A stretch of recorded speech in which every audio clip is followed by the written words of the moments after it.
मुझे चाहिए उसकी कॉपी सर, फोटो कॉपी चाहिए मुझे। किसी ने मना किया? ये आवेदन मैंने दिया। किसी ने मना किया? नहीं तो आप दे सर, आपको आगे का प्रूफ है मेरे पास वो। तो रखो ना प्रूफ। नहीं सर, तो वो मेरा आप दे दीजिए, मैंने आपको दे दिया सर। आपकी जांच नहीं हो रही है, आप कोर्ट में जाइए। नहीं कोर्ट में नहीं जाऊंगा सर, मत जाइए। मैं यहीं पे जहर खाऊंगा, अगली बार आऊंगा यहीं पे जहर खाऊंगा। अगर जनता को न्याय नहीं मिलता तो किस काम का? साहब को इन्फॉर्म कर दीजिए। एसपी साहब को आप जेल भिजवा दीजिए ना। ये जो चीजें मैं बोल रहा हूँ वो सच बोल रहा हूँ। इसके संबंध में और कार्य चिल्ला के मत बताओ। खाचर पचर हुआ, सुन लो, आप जो बता रहे हो उसके बारे में कोई दस्तावेज गलत बोलूं तो नहीं सर, वो कॉपी मुझे चाहिए उसकी कॉपी सर, फोटो कॉपी चाहिए मुझे। किसी ने मना किया? ये आवेदन मैंने दिया। किसी ने मना किया? जय हिंद, आप देख रहे हैं मिड पे टीवी। मैं सवाल सभी साथियों को स्वागत करता हूं। आज मैं बहुत बड़ी खबर लेकर के आया हूं मध्य प्रदेश के सीधी जिले से, जहां पर आपको सुनकर भी बड़ी हैरानी होगी। और ये कहीं न कहीं से जो एक वरिष्ठ अधिकारी और फरियादी के बीच का जो मामला है, इससे कहीं न कहीं से मन भी एक आहत होगा कि आखिर आज के दौर पर ये कैसा ये दृश्य ये समाज में देखने को मिल रहा है, जहाँ पर वरिष्ठ अधिकारी और फरियादी के बीच में तू और मैं की नोकझोंक सोशल मीडिया में खूब ज़्यादा सुर्खिया बटोर रही है। जो पूरा मामला है, पूरा मामला बता दूँ, रामपुर निवासी उपेंद्र तिवारी और जिला दंडाधिकारी साकेत मालवी के बीच का है, जहां पर मंगलवार यानी 28 मार्च को फरियादी अपना फरियाद लेकर के मंगलवार के दिन में जन सुनवाई के बीच जाता है, जहां पर उनका जो पूरा मामला था ग्राम में जो सड़कें होती हैं उसको लेकर के, जहां पर 2019 से बताया जा रहा है कि 2019 से पूरी तरह से सड़क में व्याप्त भ्रष्टाचार को लेकर के शिकायतें थी, जो कि पूरी तरह से 3 वर्षों से लगातार यह फरियाद संबंधित अधिकारियों के बीच में करता रहा। लेकिन पूरी तरह से यह मामला तब उछला जब सोशल मीडिया में ये जो नोकझोंक की वीडियो वायरल होने लगी, लोगों का अलग अलग तथ्य सामने आने लगा, जहां पर जिला दंडाधिकारी महोदय के बीच और नोकझोंक की जो कहानी है, जो वारदात कैमरे पे कैद हुई, आप जरा उसको थोड़ा सुन लीजिए ना। मैं गलत बोलूं तो नहीं सर, वो कॉपी मुझे चाहिए उसकी कॉपी सर, फोटो कॉपी चाहिए मुझे। किसी ने मना किया? ये आवेदन मैंने दिया। किसी ने मना किया? नहीं तो आप दे सर, आपको आगे का प्रूफ है मेरे पास वो। तो रखो ना प्रूफ। नहीं सर, तो वो मेरा आप दे दीजिए, मैंने आपको दे दिया सर। आपकी जांच नहीं हो रही है, आप कोर्ट में जाइए। नहीं कोर्ट में नहीं जाऊंगा सर, मत जाइए। मैं यहीं पे जहर खाऊंगा, अगली बार आऊंगा यहीं पे जहर खाऊंगा। अगर जनता को न्याय नहीं मिलता तो किस काम का? साहब को इन्फॉर्म कर दीजिए। एसपी साहब को आप जेल भिजवा दीजिए ना। ये जो चीजें मैं बोल रहा हूँ वो सच बोल रहा हूँ। नहीं सर, मैं गलत नहीं बोल रहा हूँ, यहाँ सब लोग बैठे हैं।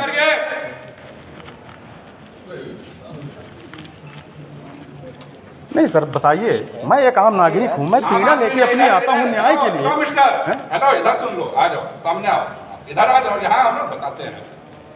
सरपंच चुनाव लड़ा है। जी सर। आप चुनाव नहीं जीत पाए हैं। नहीं सर, मैं चुनाव कभी नहीं लड़ा, न मैं चुनाव जीवन में कभी लड़ूंगा। इस पीड़ा को यहाँ व्यक्त मत करिए।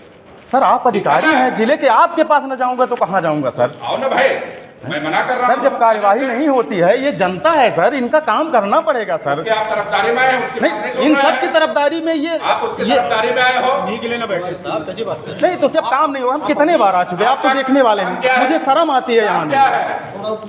काम क्या है? काम है क्या सर? मेरा काम ये है कि मेरे ग्राम पंचायत में तो कम से कम 20 काम पड़े हैं, पर मैं ये कहना चाहता हूं 2 किलोमीटर मार्ग हमारे ग्राम पंचायत को सुदूर सड़क निर्माण के तहत 2019-20 में स्वीकृति हुई, जिसके संबंध में मैंने जब काम में धांधलेबाजी हुई और इसके संबंध में और कार्य चिल्ला के मत बताओ, खाचर पचर हुआ।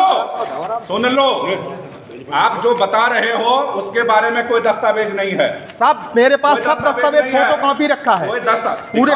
आप जाइए RES में दिखवाएं सर, इतना मोटी फाइल बनी है, 181 कितनी सारी दे रहे हो कि हम क्या दिखवाएं क्या नहीं दिखवाएं। आप कुछ मेहनत नहीं करोगे, मैं बार बार कह रहा हूँ। अरे सर कौन सा बार कह रहा हूँ कि अगर आपको किसी पे आक्षेप लगाना है तो आपको तथ्य देने पड़ेंगे। तथ्य है सर, इनको बाहर करके पहले प्रोसेस में काम है। ठीक है, तथ्य लेके आया करो। के अंदर जो बहुत आकर्षित रूप से उनके द्वारा बोला जा रहा है और जन सुनवाई पर भी कहीं ना कहीं आक्षेप लगाया जा रहा है, इसमें क्या कहना चाहिए? देखिए, अभिव्यक्ति की स्वतंत्रता संविधान सभी को देता है। देखिए, आक्षेप लगाना आसान है, लेकिन अगर किसी पे आप कोई आक्षेप लगा रहे हैं, अगर कोई जांच कराना चाहते हैं तो उसमें कोई बेसिक तथ्य तो रखने पड़ेंगे। अगर राजनीतिक प्रतिद्वंदिता अगर आपकी है तो उसका भी हल है, लेकिन अगर आप उसको रखेंगे उसमें तथ्य, अगर कोई जांच कराना चाहेंगे केवल आके चिल्लाने से, ठीक है ना, समस्या का समाधान तो नहीं हो सकता है। आप केवल एक पन्ने पे आवेदन देंगे और उसके बाद कोई तथ्य नहीं लगाएगा तो किसी पर आरोप लगाएंगे। तो किसी भी व्यक्ति पे आप कल कहेंगे किसी का मर्डर हो गया, किसी ने मर्डर कर दिया, तो क्या सिर्फ कह देने मात्र उसको फांसी पे चढ़ाया जा सकता है? नहीं चढ़ाया जा सकता है। ठीक है, आपको ट्रायल में जाना पड़ेगा, आपको सबूत लाने पड़ेंगे, ठीक है ना। तो उसी प्रकार का है। तो उस महोदय को शायद कुछ राजनीतिक प्रतिद्वंदिता है, अब उसको वो सेटल करना चाहते हैं दूसरे तरीके से। और ठीक है, अगर किसी ने कोई काम नहीं किया तो उसके लिए उनको तथ्य रखने पड़ेंगे कि हाँ ये नहीं हुआ है। आप केवल कहेंगे कि किसी पे गबन का आरोप लगा देना तो बड़ा आरोप है, अब उसमें आप कोई तथ्य नहीं देंगे और आप चाहेंगे कि उसको सीधे जेल उठा के भेज दिया जाए, तो ऐसा नहीं हो सकता। आपने सुना, यह वीडियो पूरी तरह से मानवता को ही नहीं, पूरी तरह से लोक व्यवस्था को, यानी लोकतंत्र की व्यवस्थाओं को भी शर्मसार कर रहा है। जहां पर लोगों की अलग अलग प्रतिक्रियाएं भी देखने को मिल रही है। जहां पर रीवा निवासी आरटीआई कार्यकर्ता यानी वरिष्ठ समाजसेवी शिवानंद द्विवेदी का भी तर्क सामने आया।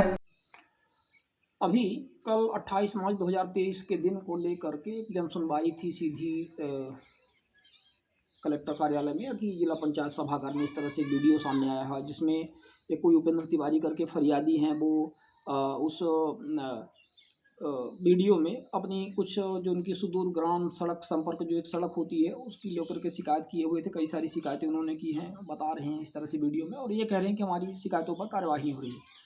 तो वहाँ के तत्काल जो वर्तमान में कलेक्टर हैं श्री साकेत मालवीय जी, उनके साथ उनका एक नोक झोंक किस्म की बात थोड़ा सा हो रही है, जिसमें वो बार बार मांग कर रहे हैं कि आप हमारी शिकायत पर जांच करवाइए, हम 3 साल से शिकायत लेकर के भटक रहे हैं। और कलेक्टर साहब कर रहे हैं, कह रहे हैं कि आप मुझे सबूत दीजिए, प्रूफ दीजिए, और तब हम आपकी शिकायत की जाँच करवाएंगे।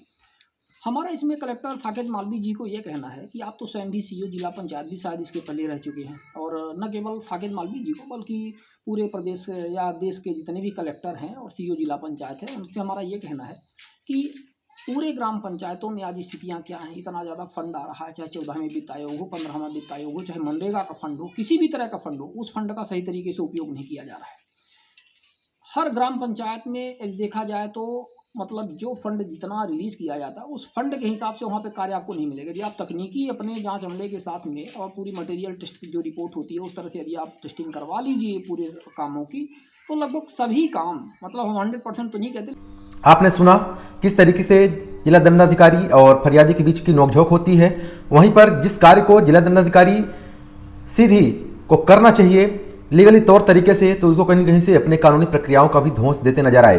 वहीं पर आप देख सकते हैं किस तरीके से जो फरियादी है उपेंद्र तिवारी, वो किस तरीके से पूरी तरह से मीडिया के बीच में अपना वक्तव्य रख रहे हैं। समस्या है, अब वहाँ अगर कोई दिन भर बिजी रोड रहती है, हाईवे चलते हैं बड़े बड़े इंडस्ट्रियल एरिया में, कोई अगर मर जाएगा तो इसका जिम्मेवारी प्रशासन होगा। अगर न स्वीकृति होती तो मैं मान लेता नहीं। रोड की क्या चाहते हैं, रोड के निर्माण में समस्याएं कहाँ आ रही हैं? समस्याएं ये आ रही है कि यहाँ का जो प्रशासन बैठा है एक कौड़ी का नहीं है। मैं इनका खुला विरोध करता हूँ। ये जनता का इतना भयंकर शोषण कर रहे हैं कि इनके पास आओ, अर्जी लगाओ, कोई भी कार्यवाही नहीं। शुद्ध पे जनता को बेवकूफ, इतनी बड़ी तानाशाही है यहाँ, भगवान की कसम खा के कहता हूँ। एक यहाँ का कलेक्टर से लेकर के एक एक बंदा मिला हुआ, पता नहीं क्या है शासन सुशासन, ठीक तरीके से जनता का काम नहीं होता है। जनता को न्याय ही नहीं मिलता तो किस काम का ये जन सुनवाई है। माननीय शिवराज सिंह जी बड़ी बड़ी बातें करते हैं कि हम प्रशासन बैठाए हैं, ये लोग कार्यवाही करेंगे, आप लोग अवगत कराइए। हम लोग कहाँ जाएं? एक आम जनता की आवाज़ एक मुख्यमंत्री के पास तक नहीं जा सकती, इसलिए कि उसका कद इतना बड़ा नहीं है। एक विधायक तक पहुँचने का उसका कद इतना बड़ा नहीं है। हम लोग सिर्फ माननीय कलेक्टर प्रशासन से दौड़ लगा सकते हैं। तो आपने देखा लोग की अलग अलग प्रतिक्रियाएं अलग अलग सोशल प्लेटफॉर्म से देखने को मिल रहे हैं। अभी बड़ा सवाल होता है कि जो मध्य प्रदेश का जो शासन काल है, तो मध्य प्रदेश शासन काल में क्या फरियाद लेकर के नहीं जा सकता? क्या जो जन सुनवाई है तो क्या केवल मजाक मात्र के लिए बन गया है? ये कई सवाल जो कहीं न कहीं से मध्य प्रदेश सरकार के अधीन से देखने को मिल सकते हैं, जहां पर जिस कार्य को अधिकारियों को करना चाहिए वह कार्य आज समाजसेवी कर रहे हैं, और समाजसेवी कहीं न कहीं से जब ये आवाज उठाते हैं तो इनकी आवाज किस तरीके से दबाया जाता है, किस तरीके से व्याप्त भ्रष्टाचार के ऊपर अंकुश न लगा करके इन फरियादियों के ऊपर ही अंकुश लगाने का प्रयास लगातार किया जा रहा है। जो पूरी वारदात कैमरे पर तक कैद हुई, इसके बाद कहीं न कहीं से जिला दंडाधिकारी यानी साकेत मालवीय जी के द्वारा बोला जा रहा है कि अभिव्यक्ति की स्वतंत्रता की आज़ादी है, यानी अभिव्यक्ति की स्वतंत्रता है। आखिर कौन सी अभिव्यक्ति की स्वतंत्रता?